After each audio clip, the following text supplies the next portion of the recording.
100 लोग, 1,00,000 रुपया इतने। अभी देखो मधुबन माउंट आबू करके आए तो भाई बहन उनके पास इतना पैसा तो नहीं होता है, खर्चे करते आते हैं ना।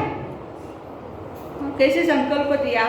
उसी दिन मुरली चला रहे थे और एक माताजी हमारी आई। मैंने कहा माताजी आप कल नहीं आई क्यों, क्या बात हुई? तो उसने बोला कि अरे दीदी हमारे घर में पूरग्रस्त वाले 4 लोग आए हैं, 4 मेहमान, तो उनका खाना पीना रहने का इंतज़ाम ये सारा करना पड़ा मुझे, इसलिए मैं मुरली के लिए नहीं आई। मैंने ओम शांति चैनल पर ही मुरली पीस ऑफ माइंड पर सुनी मैंने घर में। मैंने कहा कोई बात नहीं, आपके घर में 4 आए, बाबा के घर में 100 आए, भले 100 आए। जैसे बोला मुरली पूरी हुई और किचन में मैं गई भोजन बनाने के लिए, तो सीधा बस ऐसे ही क्यों संकल्प आया पता नहीं।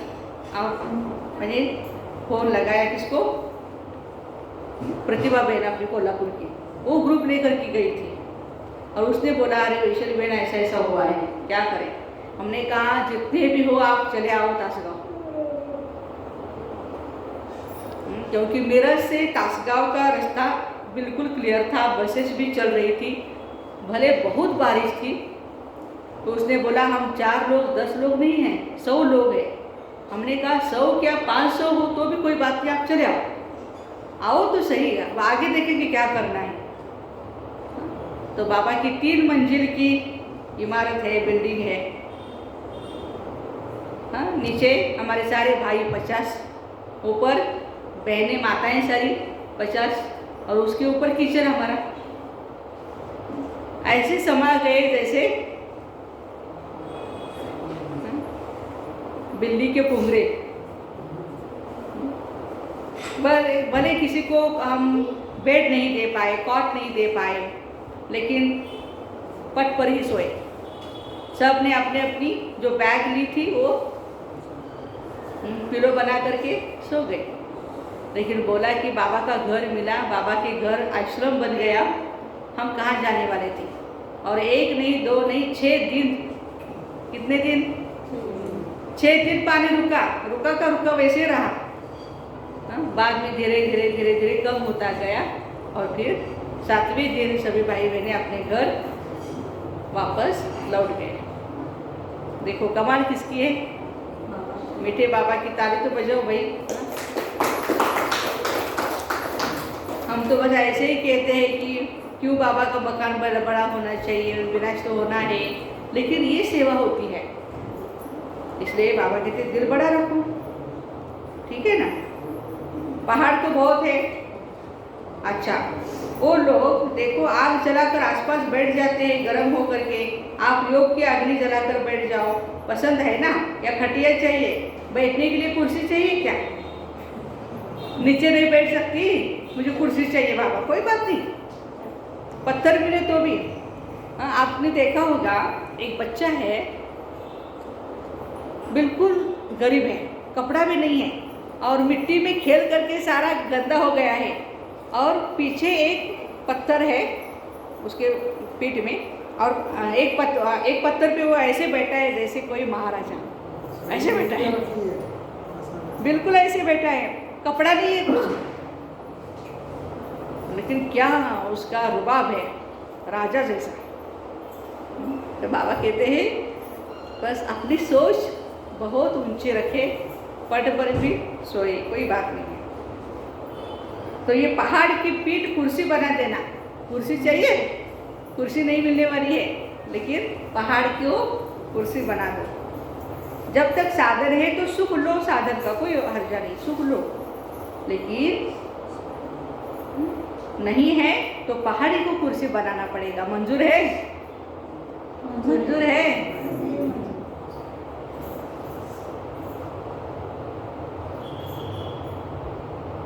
ये पहाड़ की कुर्सी बना देना। जब तक साधन है तो सुख लो, पीठ को आराम चाहिए ना, और तो कुछ नहीं। 5,000 आएंगे तो कुर्सियाँ तो उठानी पड़ेगी ना, अभी ज़्यादा भाई बहनें आएंगे तो कुर्सियाँ तो उठानी पड़ेगी, एवर रेडी रहना पड़ेगा। और जब क्यों लगेगी तो खटिया भी छोड़नी पड़ेगी। हाँ, कोई बात नहीं, छोड़ देंगे खटिया। एवर रेडी रहना। अगर खटिया मिले तो भी हाँ जी, धरनी मिले तो भी, बोलो, खटिया मिले तो भी हाँ जी, और धरनी मिले तो भी हाँ जी। ऐसे शुरू में बहुत अभ्यास कराए, 15-15 दिन तक दवाखाना बंद रहता था, और अभी लॉकडाउन में सिर्फ दवाखाना चालू बाकी सारे धंधे बंद। लेकिन ये दिखाया ना, एक कार्टून भी है, कैसे डॉक्टर बैठा है और वो कोरोना को क्या कर रहा है, कोरोना का दूध निकाल रहा है, और नीचे पैसा ही पैसा, पैसा ही पैसा, माना कोरोना के नाम पर।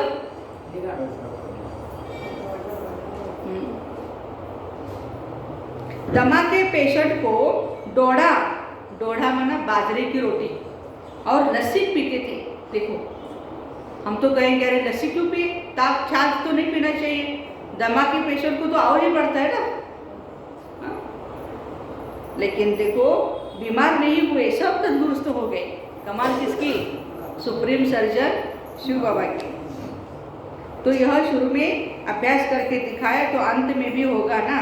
नहीं तो सोचो, दमा का पेशेंट और उसको लस्सी दो तो घबरा जाएगा, और कोई भी डॉक्टर तो मना ही करेगा, है ना, अरे इसको खांसी है बहुत, आप ताक नहीं पिलाओ, इसको छाछ नहीं पिलाओ। लेकिन दुआ की दवा साथ में होती है, इसलिए मनोरंजन हो जाता है। देखो, लोगों के पास दवा है बहुत सारी, लेकिन दुआएं हमारे पास है। दुआएं कमाना इतना आसान नहीं है। बाबा कहते पुण्य का काम करते करते बच्चे दुआएं भी कमाते जाओ। बाबा की सेवा करेंगे तो दुआएं मिलेगी। पेपर नहीं लगता, मुश्किल नहीं लगता, त्याग नहीं, एक्सकर्शन हो जाती है तो सभी तैयार हो ना, या प्रबंध करने वाले के पास टीचर्स लिस्ट ले जाएगी, इसलिए नहीं बुलाते हैं ना। समय आने पर यह सब साधन से भी परे साधना के सिद्धि रूप में अनुभव करेंगे। रूहानी मिलिट्री हो ना, कौन है हम, देखो मिलिट्री वालों को कैसे, कहाँ कैसे भोजन बनाएंगे, 3 पत्थर लेकर के वहीं पे चूल्हा बना करके भोजन बनाएंगे, खाएंगे। सोते भी कैसे हैं, उनको बेड वगैरह होता है क्या? आर्मी वालों को देखा है आपने कभी? कुछ नहीं, बस ऐसे पट पे कुछ डाले, बस सो गए, फिर तैयार होना है। तो बाबा कहते आप भी मिलिट्री हो, मिलिट्री का पार्ट तो बजाना है। अभी तो स्नेही परिवार है, घर है, ये भी अनुभव कर रहे हो, लेकिन समय पर रूहानी मिलिट्री बन, जो समय आया उसको उसी स्नेह से पार करना, ये भी मिलिट्री की विशेषता है। अच्छा, गुजरात को ये विशेष वरदान है जो एवर रेडी रहते हैं। गुजरात तो राजस्थान के नज़दीक है, पास है, करीब है, तो आते जाते रहते हैं। महाराष्ट्र हमारा तो दूर भी है, लेकिन गुजरात नज़दीक है। जितने भी सेवादारी चाहिए बुलाते हैं, वो तुरंत चली जाती है माताएं सारी, तैयार, एवर रेडी, बैक। और हमारी माताएं, दीदी पूछना पड़ेगा, परमिशन लेनी पड़ेगी, पैसे का इंतजाम करना पड़ेगा, दूर है ना। हाँ, वो तो तुरंत आओ, नज़दीक 3-4 घंटे का ही रास्ता है। अहमदाबाद से देखो 5 घंटे का रास्ता, तो नज़दीक का ये फायदा है। बहाना नहीं देते, क्या करे, कैसे करे, कैसे आए, रिजर्वेशन नहीं है, तो कोई बात, आ जाएंगे, पहुंच जाते हैं। गुजरात को आज्ञाकारी बनने का विशेष आशीर्वाद है। वाह, गुजरात को आज्ञाकारी बनने का विशेष आशीर्वाद है, क्योंकि सेवा में भी हाँसी हाँसी करते हैं। मेहनत की सेवा सदा गुजरात को देते हैं ना। कौन सी मेहनत की सेवा? रोटी की सेवा कौन करता है? स्थान देने की, भागदौड़ करने की सेवा भी गुजरात ही करता है। बाप दादा सब देखते हैं, ऐसे नहीं बाप दादा को पता नहीं पड़ता है हम क्या सेवा कर रहे हैं, पता पड़ता है बाबा को, मालूम है, बाबा देखते हैं बच्चे क्या क्या सेवा कर रहे हैं। मेहनत करने वालों को विशेष महबूब की मोहब्बत प्राप्त होती है। क्या बात है, जो मेहनत करते हैं, यज्ञ में सेवाएं करते हैं, उनको महबूब, शिव बाबा कौन है? महबूब है, हम उनके महबूबा हैं। तो हम आत्माओं को महबूब की क्या मिलती है? मोहब्बत, प्यार, दुलार। बाबा पुष्कर को बहुत सेवा की, बहुत अच्छा, बहुत अच्छा, बहुत प्यार करते बाबा। लेकिन किसको? सोने वाले को। खाता पीता सोता रहेगा तो उसको दुआएं मिलेगी? हाँ, सेवा करने वाले को मिलेगी। नजदीक का भाग्य है और भाग्य को आगे बढ़ाने का तरीका अच्छा रखते हैं। भाग्य को बढ़ाना सबको नहीं आता है। कोई को भाग्य प्राप्त होता है लेकिन उतने तक ही रहता है, बढ़ाना नहीं आता है। लेकिन गुजरात को भाग्य है और बढ़ाना भी आता है, इसलिए अपना भाग्य बढ़ा रहे हो। ये देख बाप दादा भी खुश होते हैं। तो बाप की विशेष आशीर्वाद, यह भी एक भाग्य की निशानी है, समझा। जो भी चारों ओर के स्नेही बच्चे पहुँचे हैं, बाप दादा भी उन सभी देश विदेश दोनों के स्नेही बच्चों को स्नेह का रिटर्न सदा अविनाशी स्नेही भव का वरदान दे रहे हैं। विनाशी स्नेही नहीं, लेकिन अविनाशी स्नेही भव। स्नेह में जैसे दूर दूर से दौड़कर पहुँचे हो, ऐसे ही जैसे स्थूल में दौड़ लगाई समीप पहुँचे, सन्मुख पहुँचे, ऐसे पुरुषार्थ में भी विशेष उड़ती कला द्वारा बाप समान बनना, अर्थात सदा बाप के समीप रहना। जैसे यहाँ सामने पहुँचे हो, वैसे सदा उड़ती कला द्वारा बाप के समीप रहना। समझा क्या करना है? यह स्नेह, दिल का स्नेह, दिलाराम बाप के पास आपके पहुँचने के पहले पहुँच जाता है। मधुबन में हम पहुँचे 24 घंटा लगेगा, लेकिन दिल का स्नेह बाबा के पास तुरंत पहुँच जाता है। चाहे सन्मुख हो, चाहे आज के दिन देश विदेश में शरीर से दूर है, लेकिन दूर होते हुए भी सभी बच्चे समीप से समीप दिल तक तरसीन हैं। हाँ, एक बार ऐसे हुआ था, शांतिवन में बाबा मिलन के लिए गए थे और अचानक गए थे तो हमारा रजिस्ट्रेशन नहीं हुआ था। तो हमारे सुनंदा दीदी को तो बेड मिल गई, वो तो दीदी बड़ी है तो उनको देंगे ना, मुझे नहीं मिली।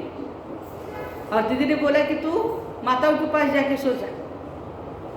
और माताएं कहाँ सोई थी? बाहर पेडल में।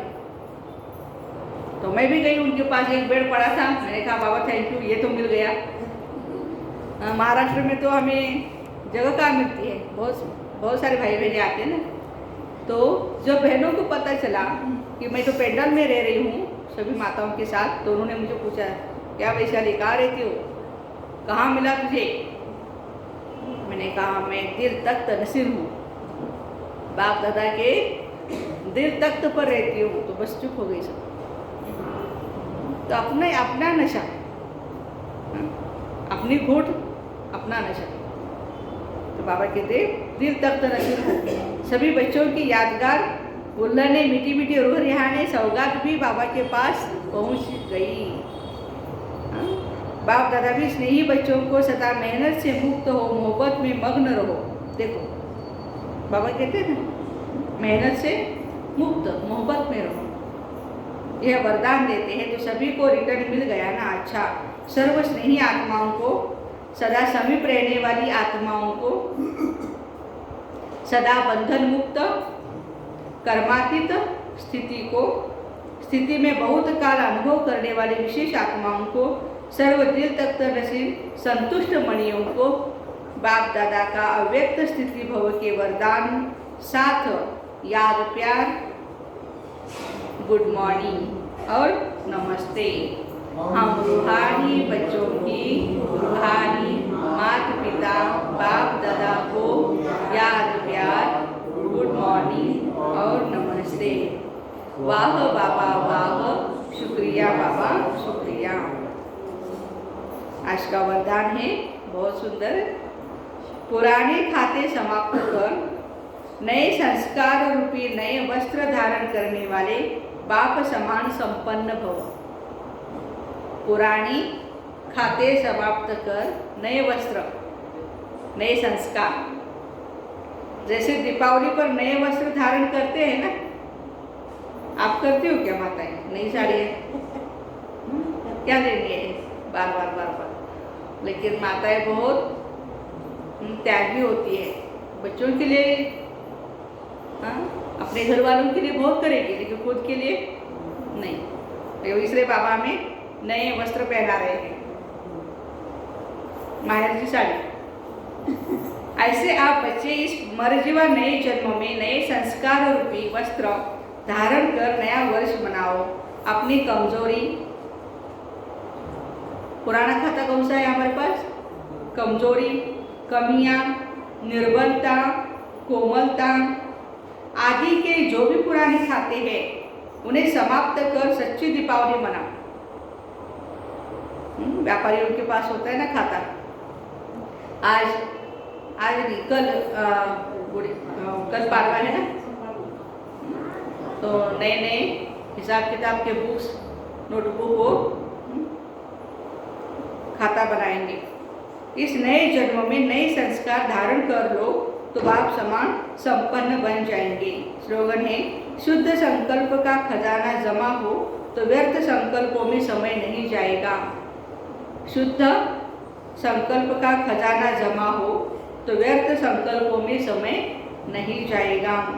वरदान को रिपीट करेंगे। अपना हाथ सर पे रखना, वरदानी हाथ अनुभव करना।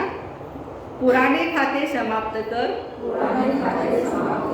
नए संस्कार रूपी नए वस्त्र धारण करने वाले बाप समान संपन्न भव। पुराने खाते समाप्त कर नए संस्कार रूपी नए वस्त्र धारण करने वाले बाप समान संपन्न भव। ओम शांति। आज तीसरा रविवार है, तो हम सभी तपस्वी भाई बहनों को अभी 6:30 से 7:30 बजे तक योग करना है। अंतर्राष्ट्रीय योग है आज। हमारे आदरणीय सुनंदा दीदी जी और कोकड़ की परिया, कोकड़ की हमारी सारी बहनें अभी उपस्थित हो रही है। हम सभी मिलकर के पूरे विश्व को निर्भयता की शक्ति का दान करेंगे।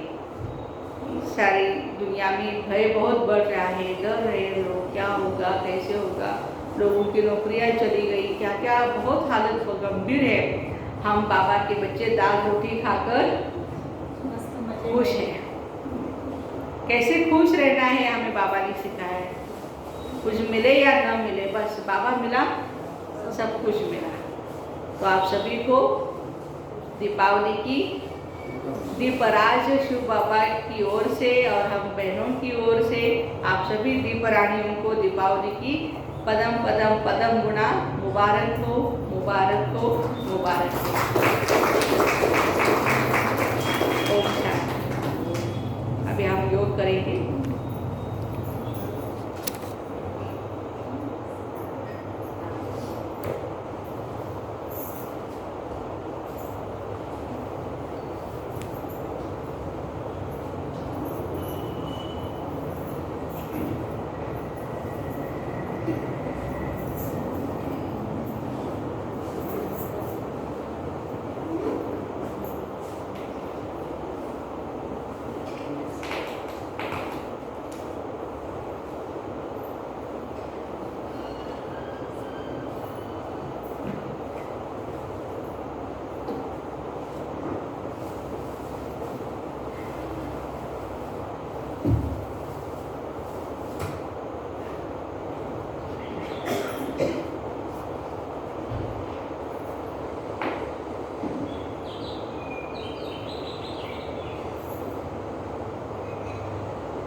हे आत्मन, याद करो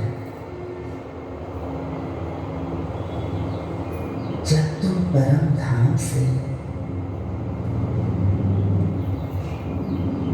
इस धरा पर अवतरित हुए।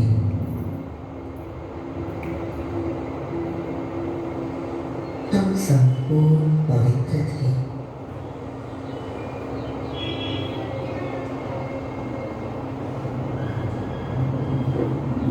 तुम्हारे चेहरे पर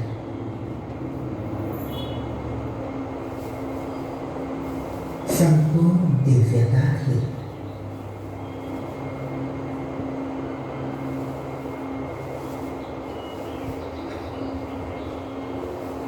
तुम्हें देह से जरा भी लगाव नहीं था।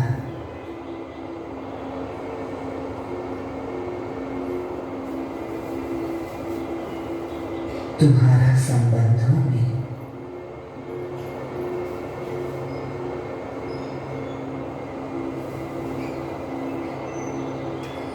मोह नहीं था।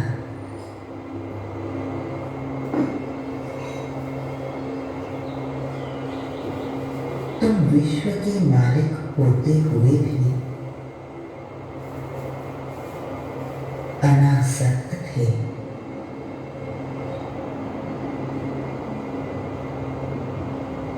परंतु धीरे धीरे तुम्हारा देह के प्रति लगाव बढ़ा।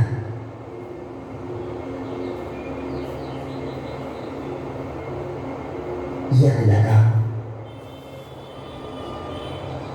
आकर्षण में परिवर्तित हुआ। अब तुम विकारों के चंगुल में फंस गए।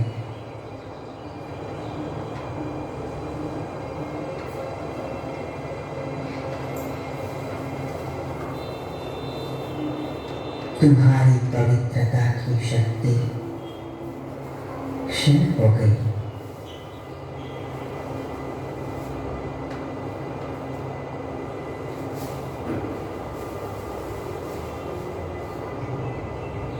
पुनः तुम्हें संपूर्ण पवित्र बनाने के लिए स्वयं भगवान का आना होगा।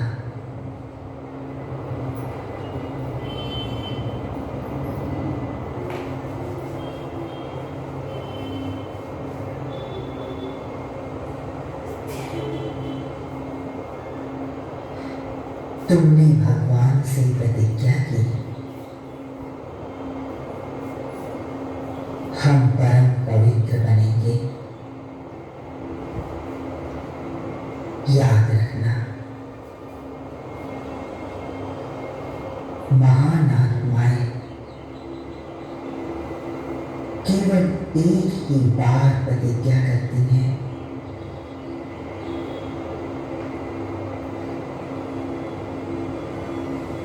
वे वचन देकर तोड़ती नहीं।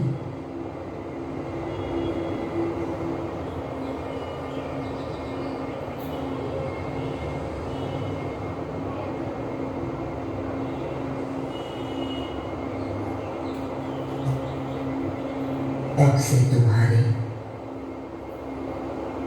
पवित्र दिन शुरू हुए हैं।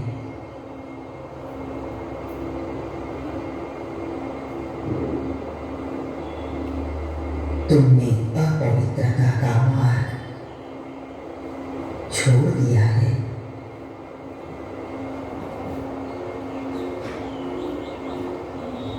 जो कुछ एक बार त्याग दिया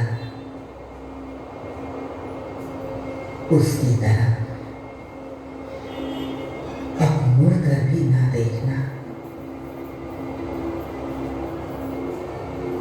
यही तुम्हारी शालीनता है।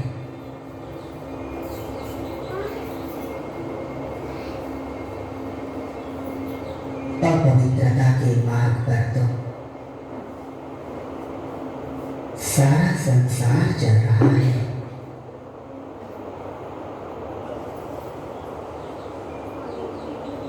अपवित्र संकल्प तो सभी कर रहे हैं। परंतु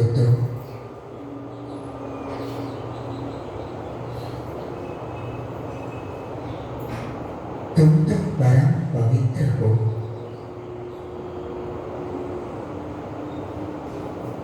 इस वसुधा के लिए वरदान हो।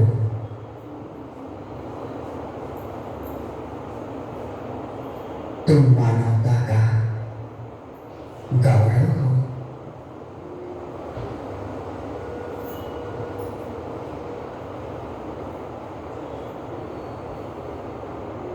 तुम्हें वह नहीं करना है जो संसार कर रहा है।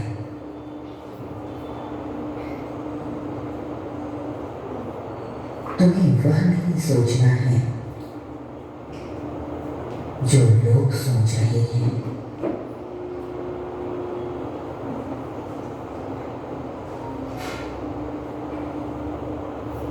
याद करो, तुम्हारा अवतरण क्यों हुआ है?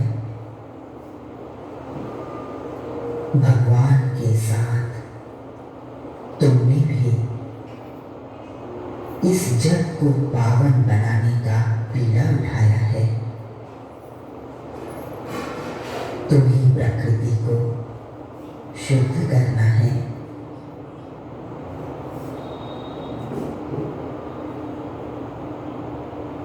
ग्रहों को बदलना है।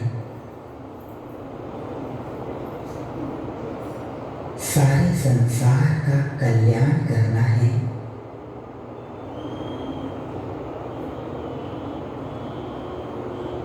क्या तुम्हें अपनी इस महानतम जिम्मेदारी का आभास है?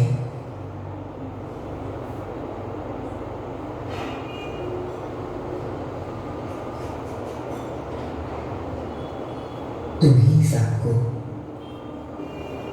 पवित्र वाइब्रेशंस देने हैं।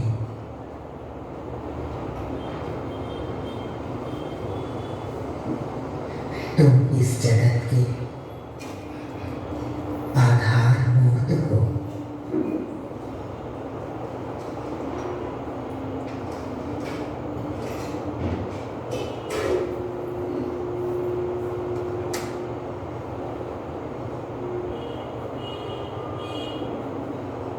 पहचानो अपनी पवित्रता की महानता को।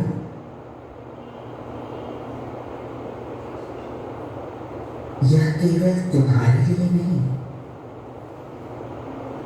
संपूर्ण संसार के लिए है।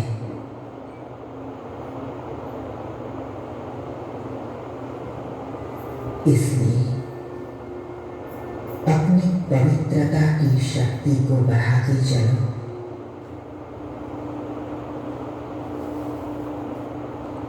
और अपवित्रता का विष की भांति त्याग कर दो। देखो, तुम्हारी ओर समस्त संसार देख रहा है। प्रकृति तुम्हारा आह्वान कर रही है। देखो, तुम्हारी ओर समस्त संसार देख रहा है। प्रकृति तुम्हारा आह्वान कर रही है।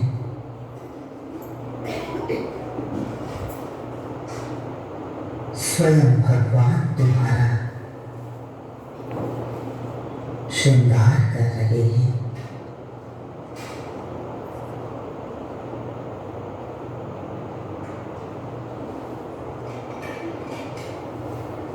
ऐसे में क्या तुम्हें स्वयं को मैला करना चाहिए?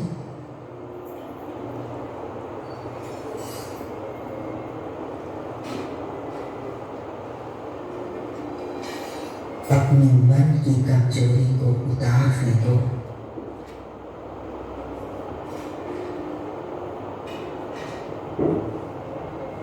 इस गंदी गर्द से बाहर निकल आओ।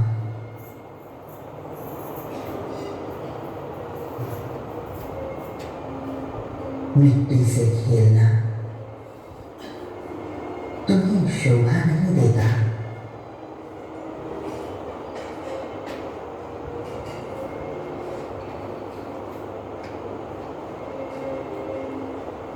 तुम तो सर्वशक्तिवान की बच्ची हो, कर्मेंद्रियों के मालिक हो।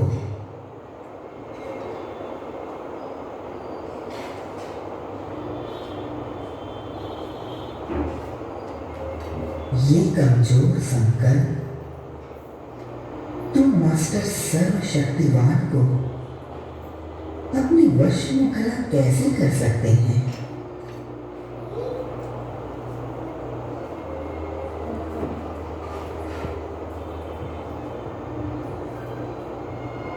तुम तो माया जीत हो। माया तुम्हारी दासी है। तुम भला इसके अधीन कैसे हो सकते हो? यह देह इसकी ये सजावट अस्थाई है।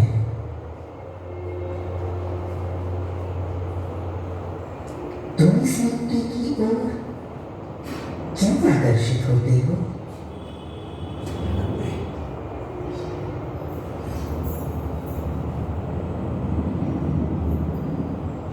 जन्म जन्म तो तुमने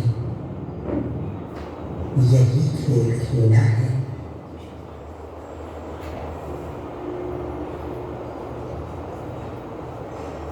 अब तो भगवान की आज्ञा है, पवित्र बनकर इस जग को पवित्र बनाओ।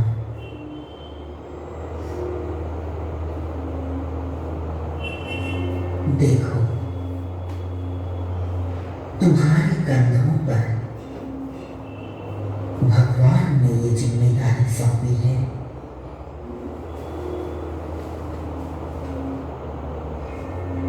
उसने तुम पर विश्वास किया है।